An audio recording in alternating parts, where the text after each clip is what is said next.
Yo, thanks for tuning in to Celeb Source, your source for celeb news. Now, today we have Plies on Kanye West. We got Will Smith's reaction to an entanglement joke, Cameron feeling the burn from a Megan Stallion joke, Drea on that Tory Lanez kind of love, Kanye West at your local Wally World, and Lil Baby's response to Kanye calling him out. Yo, this should be rather interesting. Oh yeah, and by the way, that quarantine battle versus battle, whatever you want to call it, we got something on that too. Lots to cover for today. Thanks for tuning in to Celeb Source. If this is your first time to the channel, be sure to subscribe, hit that notification bell so you can be first in line when we drop this madness. And trust me, the madness is real. How real is it, you ask? So real that artist Plies has given his thoughts on Kanye West and his latest episode. Now, Plies came through and stated what lots of people have also been speculating with a statement that read, quote, "They only play crazy when they have an album coming out," close quote, to which someone in the comment section by the name of Armageddon quickly replied, "Plies must have an album coming out." Ooh, burn. Followed by a young janky who said, quote, "Kanye's a billionaire and already solidified. He don't need clout. He need help. Plies sound dumb as F." Close quote, to which many of us tend to forget, myself included. I ain't going front. Kanye is a vet in the game. Now, the last thing Ye would need is a fake me out story about having a mental illness to keep his name relevant in the streets. Now, if anybody was guilty for looking for clout, it would definitely have to be August Alsina, who dropped an album in June, then dropped his bomb of having an entanglement with a married woman. Then he dropped a song using the word entanglement, which was the term that Jada used to define the nature of her relationship with August, to Will Smith. And speaking of Will Smith, the man's facial expressions during that interview, we either collectively saw one of the worst moments of his life or the best performance of his life. One thing is certain, it was definitely an embarrassing moment. But I must admit, right, he's taking it like a champ. In fact, Will posted a clip of himself jumping rope. Now, a harmless video, all in good fun, no harm, no foul to anyone, just jumping rope. Take a listen. Hey, have any of y'all ever wondered, what does the rope see when you jumping it?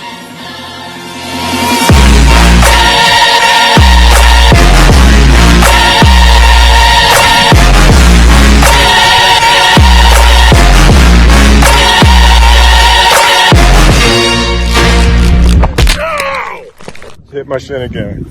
Fun, right?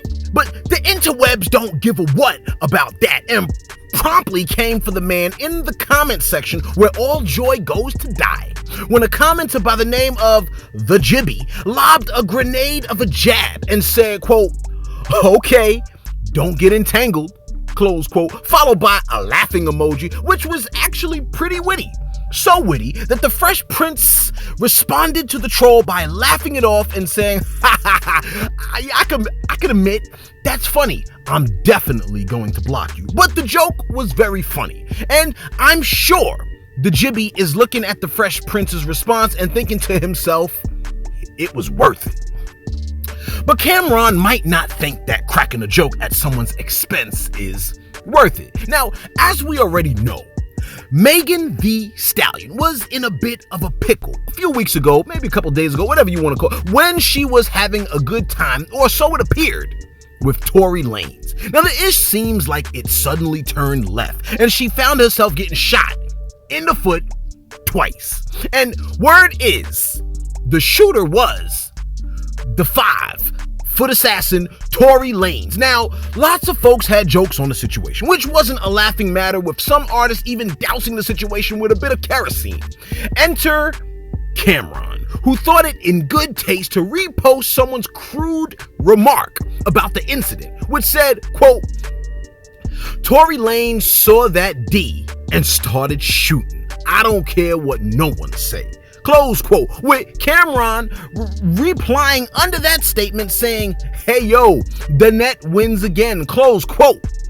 That's crazy. The man can't tell a win from a loss. The internet turned on Cameron and posted GIFs or GIFs, whatever the word is, of Mr. Rogers putting on a clown mask, which I'm assuming to mean to Cameron, bozo the clown ass ninja, and other responses like, quote, F you, Mr. Cameron, you a cornball, close quote. Now, I'm sure those clapbacks from commenters will roll right off of the man's back.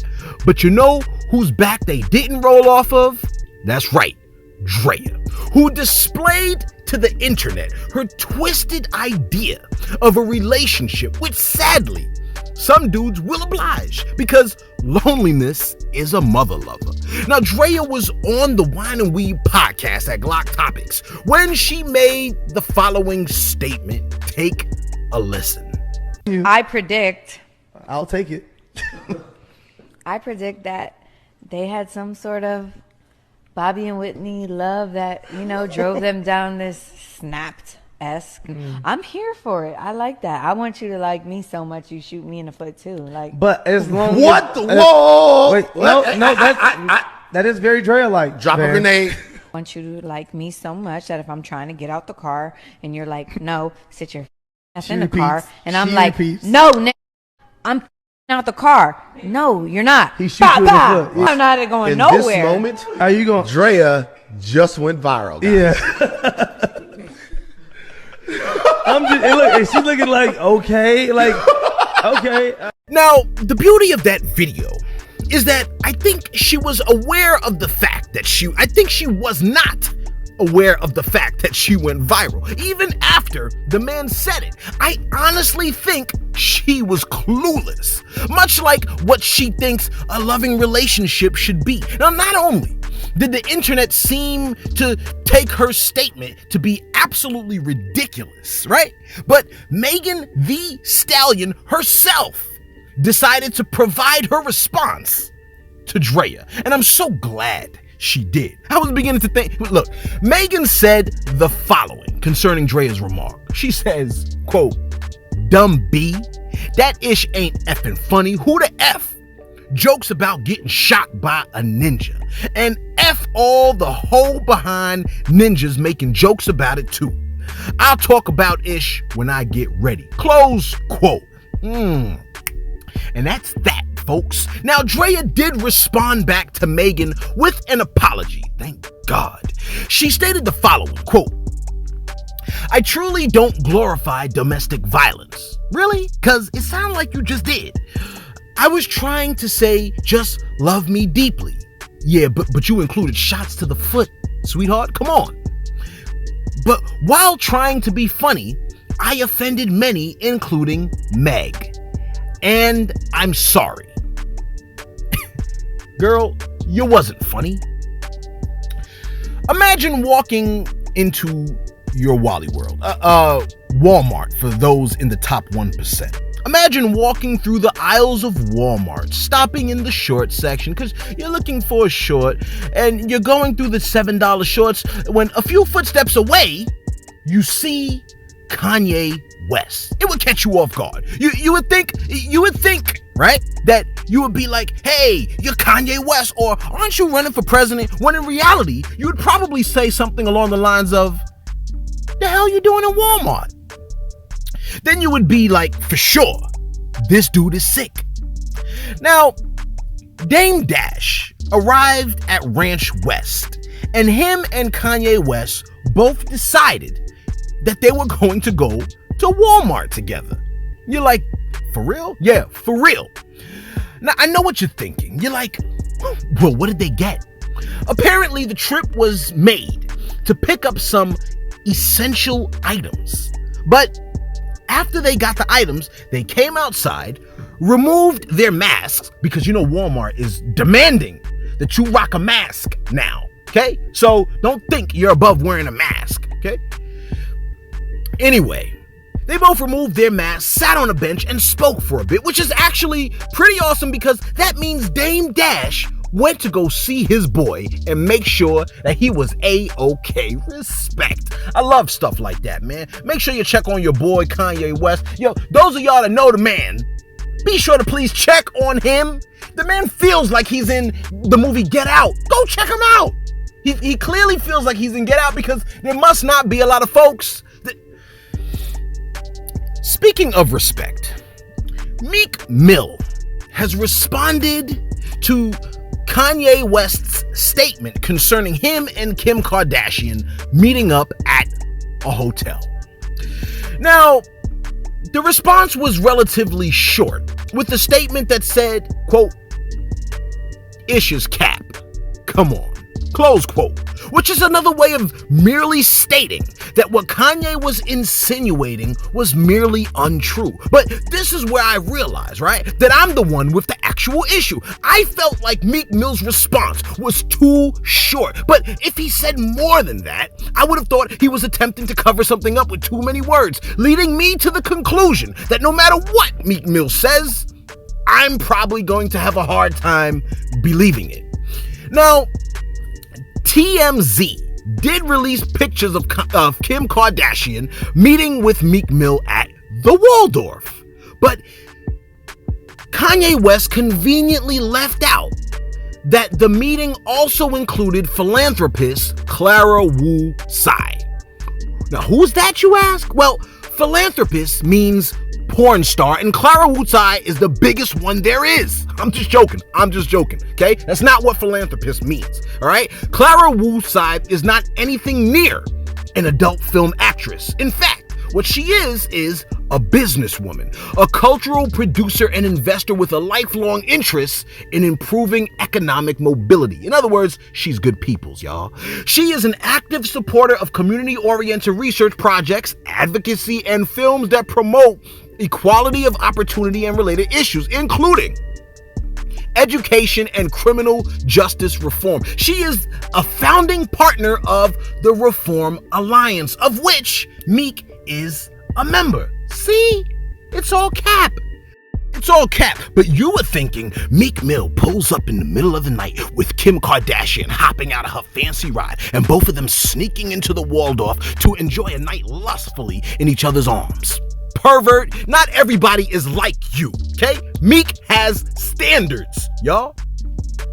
The Quarantine Fairy has delivered to us one of the greatest versus battles yet, being a battle of the dogs, what I believe to be a Pitbull versus the Doberman, DMX versus Snoop Dogg. Now, you know I was waiting for this versus fairy to come through, and you know I was definitely waiting for DMX to take a bite out of somebody, and I know that whoever they set him up with he was gonna take a chunk out of. Now, they tried to set him up with Eminem, who most people know he would have eaten in a heartbeat. Now, lyrically, M can hold it down. Don't get me wrong, right? But when it comes to bangers, come on now, man. There's no contest, right? Let's keep it a buck. X stated that, yeah, he's down to take Eminem, but he really wanted Jay, alright? Now, instead of giving him Jay-Z, right? They gave him, out of left field, Snoop Dogg.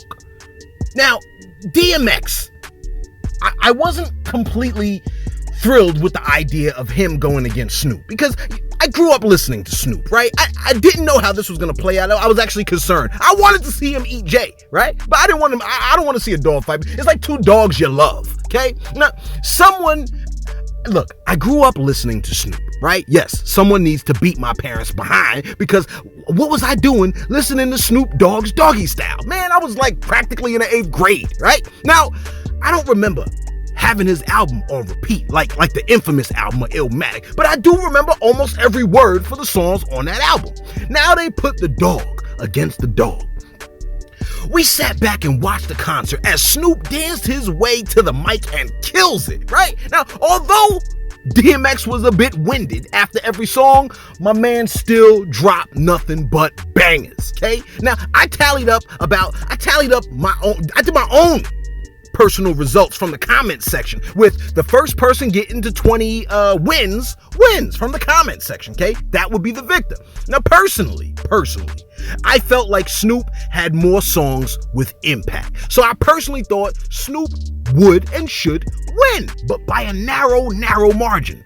From the comment section, I tallied DMX hitting 20 wins first with Snoop at 12.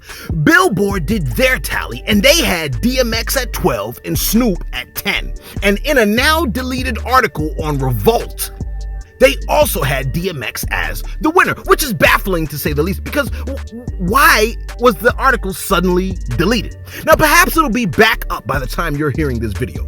Now, I know the versus battles are not about winners and losers, but they're about celebrating the culture. And we're like, yeah. But yo, man, never mind all that, man. We want to see blood, okay?